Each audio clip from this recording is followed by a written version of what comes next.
अब हम लोग क्या देखने वाले थे, साइंटिफिक नोटेशन। सपोज करो कि एक नंबर आ गई हमारे पास ऐसे, ठीक है, तो इसको इस तरीके से हम कभी लिखेंगे नहीं। हमारा जो रिजल्ट आएगा या जो मेजरमेंट के बाद रिजल्ट आएगा वो सब हम किस में लिखते हैं, साइंटिफिक नोटेशन में। साइंटिफिक नोटेशन क्या बोलता है कि जितनी भी जो भी रिजल्ट है उसको उसको क्या करो, 0 से लेकर के 9 तक के नंबर बना दो, 0 से लेकर के 9 तक के बीच में बना दो। 0 क्या, इसको कह सकते हैं 1 से लेकर के 9 के बीच में, 1 से लेकर के 10 के बीच में नंबर बना दें। कैसे बना दें, अब इसको 1 से लेकर के 10 के बीच में कैसे बना सकते हैं, 2 पॉइंट लगा करके ना, 2.43 अगर हो जाएगा तो ये 2 और 3 के बीच में आ जाएगा, ठीक है। सो क्या हो जाएगा ये, इसको करने के लिए हमें ये डेसिमल पोर्शन इधर लेके आना पड़ेगा, डेसिमल पोर्शन को इधर लेके आएंगे तब ऐसा होगा, ठीक है। तो ये कैसे होता है इसको भी थोड़ा सा जान लें। तो ये सब कैलकुलेशन स्ट्रॉन्ग करने के लिए ये सब हमको पता होना चाहिए। सपोज करो कि ये कोई नंबर है और इसमें डेसिमल जो है वो यहाँ पर लिखा हुआ है, ठीक है, और हमको इस डेसिमल को उठा करके यहाँ लेके आना है। तो हम क्या करेंगे, ये जो वैल्यू होगी वो बराबर होगी, हम नंबर में डेसिमल पोर्शन जो है वो यहाँ पर ला देंगे, डेसिमल पॉइंट को n डिजिट हम आगे खिसका देंगे, ठीक है। यहाँ पर n डिजिट खिसक गया, लेकिन ये नंबर तो अब चेंज हो गई ना, तो इक्वल करने के लिए यहाँ पे मल्टीप्लाई करेंगे 10 to the power plus n से। ये ध्यान रखें कि अगर हम लेफ्ट साइड लेके जाएंगे, तो यहाँ पर क्या होगा, पॉजिटिव n होगा, n डिजिट ले जाएंगे तो पॉजिटिव n। अगर सपोज करो कि ये नंबर है, यहाँ पर डेसिमल प्लेस है और हमको उठा करके यहाँ पर ले जाना है, तो आप चेंज कर दो, चेंज करोगे डेसिमल पोर्शन यहाँ पर हो जाएगा, लेकिन ये दो नंबर अलग अलग हो गई। इसको बराबर करने के लिए क्या करेंगे, मल्टीप्लाई करेंगे, ठीक है। ठीक है, इन दोनों नंबर को बराबर करने के लिए क्या करेंगे, हम यहाँ पर मल्टीप्लाई करेंगे किस से, 10 to the power minus n से, ठीक है। सो जितने n डिजिट हमने राइट साइड में इसको खिसकाया है, तो 10 to the power minus n से मल्टीप्लाई क्यों किया जा रहा है, मल्टीप्लाई माइनस n से करेंगे तो ये जो डेसिमल है वो n डिजिट पीछे चला जाएगा तो एक्चुअल नंबर मिल जाएगी। यहाँ पे प्लस n से करेंगे तो n डिजिट ये इधर खिसक जाएगा तो एक्चुअल नंबर हमको मिल जाएगी, ठीक है। जैसे सपोज करो कि ये था 240.34, ये लिखा हुआ है ना 240.30।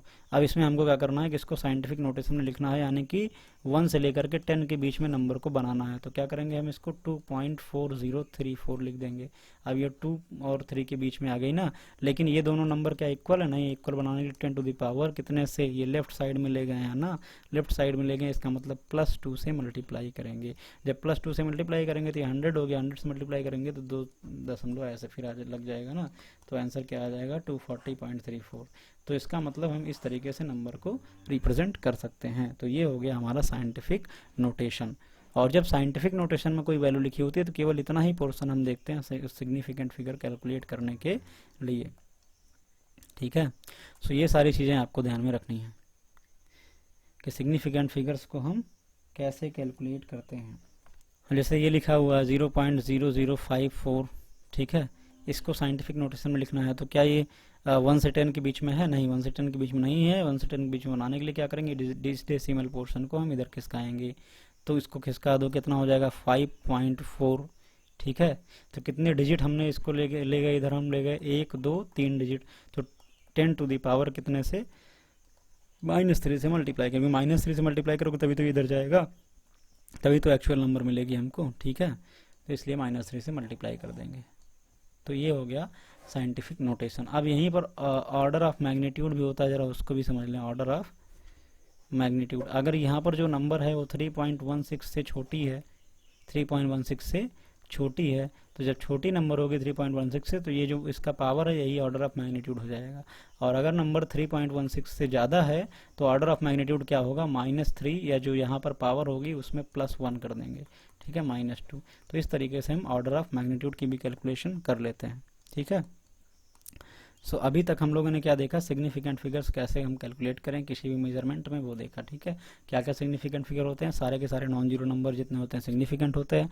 बात आती है जीरो की, जीरो कब सिग्निफिकेंट होगा, जब दो नॉन जीरो नंबर के बीच में आएगा, ठीक है, या फिर डेसिमल नंबर में किसी नॉन जीरो के बाद आएगा, डेसिमल नंबर में किसी नॉन जीरो के बाद आएगा, या फिर कोई मेजर्ड क्वांटिटी होगी, मेजर्ड वैल्यू होगी, तो जो डायरेक्टली मेजरमेंट से निकल के वैल्यू आ रही है उसमें जितने जीरो होंगे, जैसे ये लिखा हुआ है, ये सब क्या होंगे, ये सब सिग्निफिकेंट होंगे, ठीक है। तो ये सारी चीज़ें हमको ध्यान में रखनी है। कोई भी ऐसे नंबर लिखी हुई है 2700, तो इसमें क्या है, ये कौन कौन सिग्निफिकेंट हो, केवल 2, ठीक है, जीरो नहीं होगा, क्योंकि ये रैंडम नंबर लिखी हुई है, मेजरमेंट नहीं है, ठीक है ना। तो ये सारी चीज़ें हमको ध्यान में रखनी है। ये थी सिग्निफिकेंट फिगर्स की कैलकुलेशन। अब हम लोग नेक्स्ट देखते हैं क्या है, rounding off the uncertain digits. तो जो अनसर्टेन डिजिट हो उनको कम करना, ठीक है। बहुत ज़्यादा डिजिट हो रहे हैं तो उनको एक्चुअली में कम करके कैसे लिखा जाता है, ठीक है।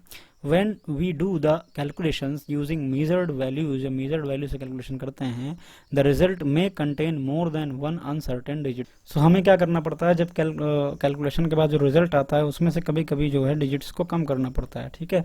सो वो हटाना पड़ता है, तो लास्ट डिजिट को हम कम कैसे करें, किस रूल से करें, वो सारी चीज़ें हम लोग देखते हैं, ठीक है। If the digit to be dropped is less than 5, जो जिस डिजिट को हमें रिमूव करना है अगर वो डिजिट 5 से कम है, then the preceding digit remains unchange, तो उसको प्रेम से हटा दो, कोई दिक्कत नहीं होने वाली है। जैसे ये लिखा हुआ 2.43, अब हमें इस 3 को हटाना हो तो इसको कोई दिक्कत नहीं होगी। ये 5 से क्या है, कम है, 5 से कम है तो कोई प्रॉब्लम नहीं, इसको डायरेक्टली हटा दो। जो वैल्यू है हमारी वो क्या रहेगी, 2.4 रहेगी, ठीक है।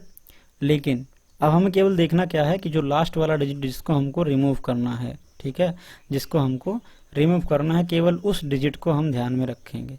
उस डिजिट के पास जाओ, उसको देखो, अगर 5 से छोटा है तो कोई प्रॉब्लम नहीं, हटा दो। अगर 5 से बड़ा है, अगर 5 से बड़ा है तो उसके पहले वाले डिजिट में 1 बढ़ा दो, ठीक है, उसके बाद उसको हटा लो। जैसे 2.56 है तो 6 को हटाना है, और 6 क्या है, 5 से ज़्यादा है, तो ये वाला क्या बोलेगा, ये बोलेगा पहले हमको 1 2, ठीक है ना, 1 बढ़ाओ, उसके बाद हटा के ले जाओ, कोई दिक्कत नहीं है।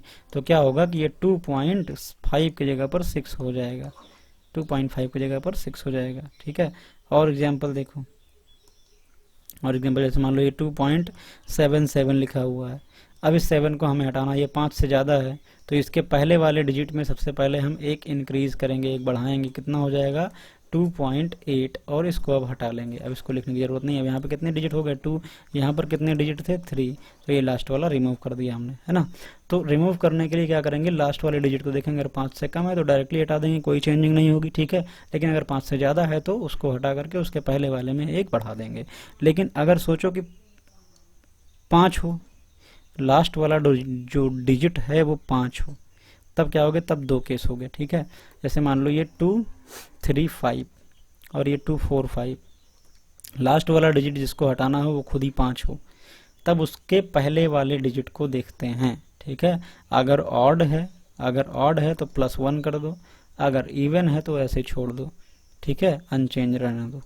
अगर ऑड है, ठीक है, ऑड है तो क्या करो, उसमें 1 बढ़ा दो, रेज्ड बाई 1, और अगर इवन है तो उसको क्या करो, अनचेंज कर दो, ठीक है ना। जैसे कि ये भी हो गया, तो ये 5 हमको हटाना है, ठीक है। तो 5 दिख गया, तो हम उसके पहले वाले डिजिट को देखेंगे, पहले वाला डिजिट 3 है, 3 का मतलब ऑड, और जब ऑड निकला तो हमें बढ़ा देना है, हमको इवन बनाना है कुल मिलाकर के।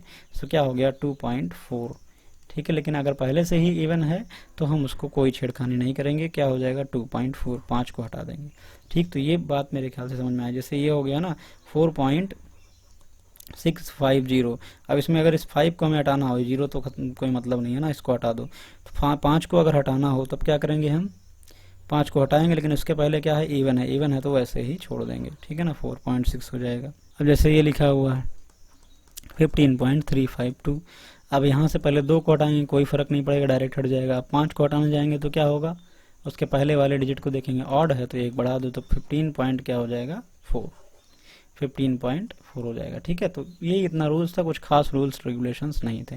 अब यहाँ पे कुछ एग्जांपल्स लिखे हैं, इसको ट्राई करो।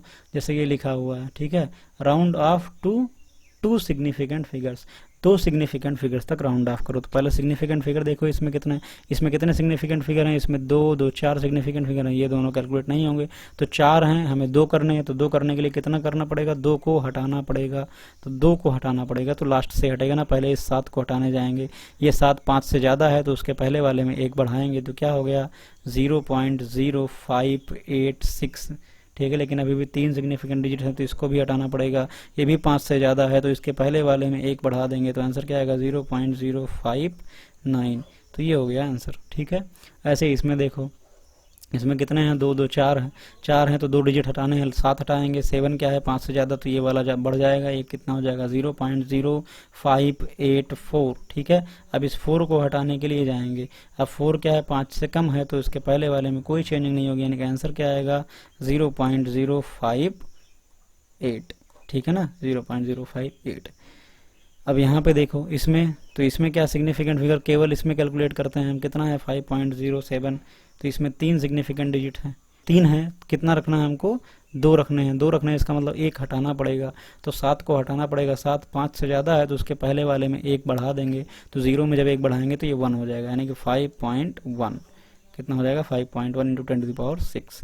अब उसके बाद देखो यहाँ पर 3 सिग्निफिकेंट डिजिट है, हमको करना कितना है 2 करना है, तो 2 करने के लिए इसको 1 को हटाएंगे, 1 क्या है 5 से छोटा, जब 5 से छोटा है तो कोई चेंज नहीं करेंगे, यानी कि आंसर क्या आएगा 5.0 इंटू 10⁶। तो ये कुछ प्रॉब्लम्स थे जो हम लोगों ने करी राउंडिंग ऑफ। अभी राउंडिंग ऑफ का यूज़ क्या है वो हम लोगों को समझ में आ जाएगा, ठीक है, थोड़ी देर में। राउंडिंग ऑफ का यूज़ कैलकुलेशन में होता है जब हम एडिशन सब्ट्रैक्शन मल्टीप्लिकेशन करते हैं, किसमें सिग्निफिकेंट फिगर्स को ध्यान में रखते हुए। तो अब हम लोग उसी चीज़ पे आगे बढ़ रहे हैं, उसी को देख रहे हैं कि कैसे हम सॉल्व करेंगे, ठीक। सिग्निफिकेंट फिगर्स इन कैलकुलेशन, तो सिग्निफिकेंट फिगर कैलकुलेशन में क्या होता है, when we do the calculations using measured values, measured values को लेकर कैलकुलेशन करते हैं, the result can not be more accurate than any of the measured value. तो जो रिजल्ट आता है जो कैलकुलेशन के बाद, वो जो हमने मेजर्ड वैल्यू ले रखी है उसमें भी कुछ एरर है, क्योंकि वो मेजरमेंट के कारण एरर आई है, लेकिन जब हम पे कैलकुलेशन करेंगे तो वो जो है इससे ज़्यादा एक्यूरेट नहीं हो पाएंगे, ठीक है, इसमें थोड़ा और एरर आ सकती है, ठीक। जितना एक्यूरेट ये थी और ये थी उससे कम ही एक्यूरेट रिजल्ट होगा कैलकुलेशन के बाद, ठीक है। The result must possess the accuracy level as that of original measurement, so to have proper accuracy in the final result we need to follow some rules during different arithmetical operation. तो अगर हम चाहते हैं कि जैसे हमारी measure quantity की accuracy थी, सेम उसी लेवल की एक्यूरेसी हमारे रिजल्ट में रहे, तो हमको कुछ रूल्स को फॉलो करना पड़ेगा। जैसे रूल्स क्या है, एडिशन एंड सब्ट्रैक्शन का rules. The number of decimal places in the final result of any of these operation has to be equal to the smallest number of decimal places in any of the term involve in calculation. So जब हम calculation कर रहे हो तो calculation में किसी भी position पे, ठीक है, किसी भी जगह पर जो नंबर्स इन्वॉल्व हो रही हैं उसमें हम क्या देखेंगे, डेसिमल के बाद डिजिट, डेसिमल के बाद डिजिट, कि डेसिमल कितने डिजिट के बाद लगा, डेसिमल प्लेस को हम देखेंगे, डेसिमल का प्लेस क्या है, ठीक है। तो जिस नंबर में कैलकुलेशन में इन्वॉल्व कोई भी नंबर, कहीं भी कोई भी नंबर, जिस नंबर में सबसे कम डिजिट होंगे, किसके बाद, डेसिमल के बाद, उतने ही रिजल्ट में होने चाहिए। तो रिजल्ट में कितने डिजिट होने चाहिए डेसिमल के बाद, जितने की सबसे कम डेसिमल के बाद हों किसी भी मेजर्ड क्वांटिटी में या किसी भी कैलकुलेशन के स्टेप में, ठीक है। जैसे कि फॉर एग्जांपल यहाँ पर देखें, सम ऑफ टर्म 2.29 एंड 62.7। सो 2.29 और 62.7 इसको जब हम सम करेंगे तो क्या होगा, 9 होगा, ठीक है ना, 4 होगा, 6 होगा, ये होगा, ठीक है। अब यहाँ पर देखो डेसिमल के बाद कितने थे, 2 डिजिट, यहाँ पर डेसिमल के बाद 1 डिजिट, तो कम किस में है, इसी में कम है ना, तो लास्ट में जो रिजल्ट में भी कितना होना चाहिए, 1 डिजिट होना चाहिए। इसका मतलब लास्ट से हमको इस 9 को रिमूव करना पड़ेगा। जब 9 को रिमूव करना पड़ेगा तो हम इसके पहले वाले में क्या करेंगे, 1 इंक्रीज करेंगे, क्यों, क्योंकि ये 5 से ज़्यादा है, तो जब 1 बढ़ाएंगे तो ये क्या होगा 64.9 प्लस यहाँ पे 1 होगा ना इस वाले डिजिट में, तो कितना हो जाएगा 9 + 1 10 की 0, और यहाँ पे हो जाएगा 65.0। तो ये हो जाएगा आंसर 65.0। अब यहाँ पर देखो सब्ट्रैक्शन करना है, 62.7 को सब्ट्रैक्ट करना है, किस में से करना है सब्ट्रैक्ट, 82.29 से सब्ट्रैक्ट करो तो क्या हो जाएगा, 9 में से 7 सब्ट्रैक्ट होगा, सॉरी यहाँ पे 7.0 क्योंकि 2 डिजिट है ना, तो ये क्या हो जाएगा, 9 में से 9 हो गया, ये 12 में से 7 5 हो गया, ठीक है ना, यहाँ पे 12 11 और 2 कितना हो गया, 9 हो गया, ये कितना हो गया 7 1, ठीक है ना, 19.59, ये हो गया सब्ट्रैक्शन के बाद रिजल्ट। अब जब हम यहाँ पर देखेंगे तो हमारी एक्चुअल क्या था, ये था ना, डेसिमल के बाद कितने डिजिट हैं, 1 डिजिट, डेसिमल के बाद 1 डिजिट है, यहाँ पर कितने डिजिट हैं, 2 डिजिट है, तो सबसे कम किस में, इसमें है, तो रिजल्ट में भी इतने ही होने चाहिए, कितने, डेसिमल के बाद 1 डिजिट होना चाहिए। यहाँ पर कितना है, 2 है, इसका मतलब इस एक को हमको हटाना पड़ेगा ना, 9 है, तो 9 को हटाएंगे, 9 5 से ज़्यादा है, 5 से ज़्यादा है तो ये पहले वाले डिजिट में एक इंक्रीज हो जाएगा, तो कितना हो जाएगा, 9.6, तो ये हो जाएगा आंसर। तो इस तरीके से हम एडिशन और सब्ट्रैक्शन में रिजल्ट में सिग्निफिकेंट डिजिट्स जो है यूज़ करते हैं, ठीक है। तो हम क्या देखते हैं, एडिशन और सब्ट्रैक्शन में हमको क्या देखना है, हमको डेसिमल के बाद डिजिट देखने हैं, डेसिमल के बाद डिजिट देखने हैं, और जितना सबसे कम वाली क्वांटिटी में हो उतना ही रिजल्ट में होना चाहिए, ठीक है। सो ये हो गया addition and subtraction in significant figures में, ठीक है। अब कुछ नोट लिखा हुआ यहाँ देखते हैं, during the subtraction of quantities if nearly equal magnitudes accuracy is almost destroyed. तो जब नियरली इक्वल मैग्नीट्यूड को हम सब्ट्रैक्ट करते हैं तो जो ये हमारी एक्यूरेसी वो खत्म हो जाती है। कैसे खत्म हो, जैसे 3.28 है, कितने सिग्निफिकेंट डिजिट हैं, 3 है यहाँ पे, और ये 3.23 है, कितने सिग्निफिकेंट फिगर्स हैं इसमें, 3 हैं, तो एक्यूरेसी तो काफ़ी हाई है ना, 3 सिग्निफिकेंट फिगर, लेकिन हम सब्ट्रैक्ट कर देंगे तो 0.05 बचेगा, कितने सिग्निफिकेंट फिगर्स हो गए, 1 हो गए, ठीक है। Has only 1 significant figures whereas original measurement है 3 सिग्निफिकेंट फिगर्स। तो इसलिए हम जो है वो सिग्निफिकेंट फिगर्स को इन्वॉल्व नहीं करते हैं, ठीक है। हम सिग्निफिकेंट फिगर को कैलकुलेट नहीं ना करके हम क्या देखते हैं, डेसिमल के बाद कितने डिजिट आ रहे हैं उस हिसाब से इन चीज़ों को करते हैं, ठीक है। लेकिन इसका कोई बहुत खास कनेक्शन नहीं है। हमको ये ध्यान में रखना है कि एडिशन और सब्ट्रैक्शन में जो एक्यूरेसी है वो डिस्ट्रॉय हो सकती है। कभी ऐसा क्वेश्चन पूछ ले कि कौन सी कैलकुलेशन है जिसमें एक्यूरेसी जो है वो डिस्टर्ब हो सकती है, तो एडिशन और सब्ट्रैक्शन होगा, ठीक है। ओके, सो अब हम लोग आगे बढ़ते हैं। आगे क्या है, मल्टीप्लिकेशन और डिवीजन, ठीक है। Multiplication and division, in these operations the number of significant figures in the result is same as the smallest number of significant figure in any of the factors, ठीक है। तो जिन नंबर्स पे हमको calculation करनी है उन सारे नंबर्स पे हम क्या कैलकुलेट कर लें, सिग्निफिकेंट फिगर कैलकुलेट कर लें, और जिस नंबर का सिग्निफिकेंट फिगर सबसे कम हो, लीस्ट हो, उतना ही सिग्निफिकेंट फिगर रिजल्ट में होना चाहिए। जैसे अगर एग्जांपल के लिए देखें, जैसे इसका एग्जांपल देखें तो 1.3 और 1.2 दोनों को मल्टीप्लाई करना है तो आंसर क्या आएगा, 1.56। यहाँ पे कितने सिग्निफिकेंट डिजिट हैं, 2, यहाँ पे कितने सिग्निफिकेंट डिजिट हैं, 2, यहाँ पे कितने आ गए, 3, तो कितने होना चाहिए, जितना कि कम हो। तो इसमें 2, इसमें 2, यानी 2 में बराबर थे, तो इसमें भी कितना होने चाहिए, 2, तो 1 को हटाना पड़ेगा, तो 6 को हटाएंगे, ये 5 से ज़्यादा है, 5 से ज़्यादा है तो इसमें 1 बढ़ा देंगे, यानी 1.6 हो जाएगा इसका आंसर। अब यहाँ पर देखो डिवीजन करना है कितना, 3500 और डिवाइड करना है 7.52 से। इसमें कितने सिग्निफिकेंट डिजिट हैं, 3, इसमें कितने हैं, 2, तो आंसर में कितने होने चाहिए, 2 होने चाहिए। आंसर जो आएगा वो आएगा 65.42, 2 सिग्निफिकेंट डिजिट होने के, यानी ये सब हटेगा। अब यहाँ पर एक चीज़ हमको ध्यान में रखनी है, ठीक है, जैसे इस नंबर में जो हमको क्वेश्चन मिला है, ठीक है, इसमें एक पॉइंट हमको ध्यान में रखना है। वो पॉइंट क्या है, वो पॉइंट ये है कि जैसे अब हमको क्या निकालना है, इस 5 को रिमूव करना है ना, इसके पहले के डिजिट को छोड़ना है, 2 डिजिट में करना है, तो हम इस 5 को हटाएंगे, तो इस 5 के बाद कोई नॉन जीरो नंबर है, जब भी 5 जो है वो followed by non zero number होगा, इसके बाद में कोई नॉन जीरो आएगा तो उसके पहले वाले में हमको 1 बढ़ा देना है, ठीक है। सो इसके पहले वाला कौन है, 6 है, तो 6 में 1 बढ़ा देंगे तो क्या हो जाएगा, 47, लेकिन ये कितना था, 465 था ना, तो 47 लिख देंगे तो गलत हो जाएगा, इसलिए हम क्या लिखेंगे, 470,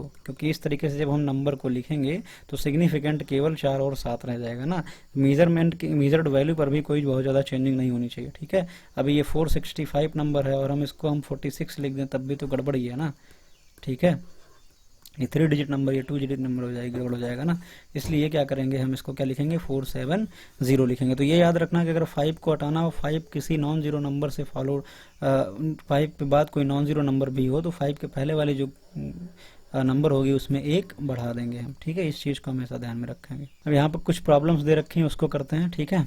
सब्ट्रैक्ट इतना फ्रॉम इतना, ठीक है ना, 2.5 इंटू 10 टू द पावर 4 को सब्ट्रैक्ट करना है किसमें से, 3.9 इंटू 10 टू द पावर 5 से। तो सब्ट्रैक्ट करने के लिए पहले तो इनकी ये जो पावर्स है वो सेम करो, इसमें 10 टू द पावर 5 है, इसमें 10 टू द पावर 4 है, ठीक है। तो वो कैसे सेम करेंगे, 10 टू द पावर 4 इसमें भी बना लो। 10 टू द पावर 4 बढ़ाने के लिए क्या करेगा, ये क्या हो जाएगा 39 इंटू 10 टू द पावर 4, एक 10 से हमने मल्टीप्लाई कर दिया, एक 10 से मल्टीप्लाई कर दिया, ठीक है। तो कितना हो गया 39, उसके बाद इंटू 10 टू द पावर 4, और ये हो गया 2.5 into 10 to the power 4। 10 to the power 4 हमने ले लिया कॉमन, 10 टू द पावर 4 हो गया कॉमन, यहाँ पर क्या बचा 39 माइनस 2.5, तो कितना हो जाएगा ये 36.5, ओके। सो ये कितना हो जाएगा 36.5। जब इसको हम सॉल्व करेंगे 39 माइनस 2.5 को, तो आंसर क्या आएगा 36.5, ठीक है, इंटू 10 टू द पावर 4, इस तरीके से होगा। अब इसको हम और क्या लिख सकते हैं 3 पॉइंट, साइंटिफिक नोटेशन में की बात याद करो, साइंटिफिक नोटेशन क्या बोलता था कि नंबर को 1 से 10 के बीच बनाओ, ये 36 है, इसको क्या बनाओ 3.65 इंटू, जब यहाँ से 10 बाहर निकलेगा तो 10 टू द पावर क्या हो जाएगा 5। मैंने बताया था लेफ्ट साइड ले जाएंगे तो प्लस इंक्रीज करेंगे, 1 डिजिट ले जा रहे हैं तो प्लस 1 इंक्रीज कर देंगे, 5 हो जाएगा। तो ये हो गया 3.65। अब ध्यान से देखो कि पहले वाले डिजिट में डेसिमल के बाद कितने डिजिट था 1, इसमें कितना था 1, तो ये सब्ट्रैक्शन हो रहा है, तो रिजल्ट में भी डेसिमल के बाद 1 डिजिट होना चाहिए, यानी कि ये 5 हटेगा, 5 हटेगा तो उसके पहले क्या है नॉन जीरो नंबर, उसके पहले क्या है इवन नंबर, इवन नंबर है तो कोई चेंजिंग नहीं होगी, यानी कि आंसर क्या होगा 3.6 इंटू 10 टू द पावर 5। तो ये हो गया आंसर, ठीक है, ये हो गया आंसर। तो इस तरीके से हमको कैलकुलेशन जो है वो करनी है, ठीक है। दूसरा यहाँ पर क्या लिखा हुआ, calculate area enclosed by a circle of diameter 1.6 metre diameter है ये, to correct number of significant figures. So radius निकालेंगे, कैलकुलेट द एरिया, एरिया के लिए हमको क्या निकालना पड़ेगा रेडियस, एरिया क्या होता है पाई आर स्क्वायर, रेडियस निकालना पड़ेगा। रेडियस क्या हो जाएगा 1.06/2, तो कितना हो जाएगा 0.53 मीटर। अब एरिया निकालेंगे तो पाई आर स्क्वायर फार्मूला यूज करेंगे, तो 3.14 इंटू रेडियस का स्क्वायर 0.53 का स्क्वायर, जो आंसर आएगा 0.882026 मीटर स्क्वायर आएगा। तो हमारे पास जो डायमीटर गिवन था उसमें 3 सिग्निफिकेंट डिजिट थे, तो लास्ट में जो आंसर आना चाहिए उसमें भी 3 सिग्निफिकेंट डिजिट आने चाहिए। तो कैसे करेंगे हम, यहाँ पर देखेंगे इतना हमारे पास सिग्निफिकेंट डिजिट आ रहा है, इसको 3 कैसे बनाएंगे यहाँ तक ना, तो यानी कि ये हटेगा, ये हटेगा, ये हटेगा, 6 हटेगा तो ये क्या हो जाएगा 3, और 3 हटेगा तो 5 से छोटा है, इसमें कोई चेंजिंग नहीं होगी, ठीक है। 0 को ऐसे ही हटेगा, 5 हटा लेंगे, 5 से छोटा है, तो क्या आ जाएगा आंसर 0.882, ठीक है ना। तो ये हो गया हमारा आंसर। तो इस तरीके से हम क्या करते हैं सिग्निफिकेंट डिजिट की कैलकुलेशन करते हैं, और सिग्निफिकेंट डिजिट को ध्यान में रखते हुए हम बाकी कैलकुलेशन भी करते हैं, ठीक है। सो जब भी ऐड करना होगा या सब्ट्रैक्ट करना होगा तो हम डेसिमल के बाद प्लेस गिनेंगे, ठीक है ना, डेसिमल के बाद डिजिट गिनेंगे, जितने कम सबसे किसी भी नंबर में होंगे उतने ही रिजल्ट में होने चाहिए। अगर मल्टीप्लिकेशन होगा या फिर डिवीजन होगा, ठीक है, सो उसमें हम क्या गिनेंगे सिग्निफिकेंट फिगर कैलकुलेट करेंगे, और कम से कम सिग्निफिकेंट फिगर जितने कि किसी भी एक नंबर में होंगे उतने ही रिजल्ट में होने चाहिए, ठीक है। तो आज के लेक्चर में हम लोगों ने क्या देखा, सिग्निफिकेंट फिगर्स क्या होते हैं, ये देखा साइंटिफिक नोटेशन क्या होता है, ये देखा ऑर्डर ऑफ मैग्नीट्यूड क्या होता है, ये देखा सिग्निफिकेंट फिगर्स कैसे हम कैलकुलेट करते हैं, कैसे काउंट करते हैं, वो चीज़ें हम लोगों ने देखी, ठीक है। राउंडिंग ऑफ क्या होता है ये देख लिया है, राउंडिंग ऑफ क्या होता है ये देख लिया, उसके बाद क्या देखा है कैलकुलेशन कैसे करते हैं सिग्निफिकेंट फिगर्स को ध्यान में रखते हुए, ये सारी चीज़ें जो है हम लोगों ने देख ली है। और एक चीज़ मैं अभी बता दूं कि एक्यूरेसी जब भी पता करनी हो, 2-3 मेजर में दे रखे हों, बोला जाए कौन ज़्यादा एक्यूरेट है, तो उसमें हम सिग्निफिकेंट फिगर्स काउंट करेंगे, जिसमें सिग्निफिकेंट फिगर्स ज़्यादा होंगे वो मेजरमेंट ज़्यादा एक्यूरेट होगा, जिसमें सिग्निफिकेंट फिगर कम होंगे वो मेजरमेंट कम एक्यूरेट होगा, ठीक है। तो सिग्निफिकेंट फिगर्स जो हैं वो प्रोपोर्शनल होते हैं किसके, एक्यूरेसी के, सिग्निफिकेंट फिगर ज़्यादा होंगे एक्यूरेसी जो होगी वो ज़्यादा होगी, ठीक है। तो इस तरीके से प्रॉब्लम्स जो हैं आप इन चीज़ों इन टॉपिक्स पे जो बेस्ड प्रॉब्लम हो आपकी बुक में गिवन हो वो सब ढूंढ के आप ट्राई करें, ठीक है। ऐसे ही कुछ और प्रॉब्लम्स जो मुझको इम्पोर्टेंट लगेंगी वो मैं करवा दूंगा, उसके बाद हम लोग नेक्स्ट टॉपिक पे बढ़ेंगे, ठीक।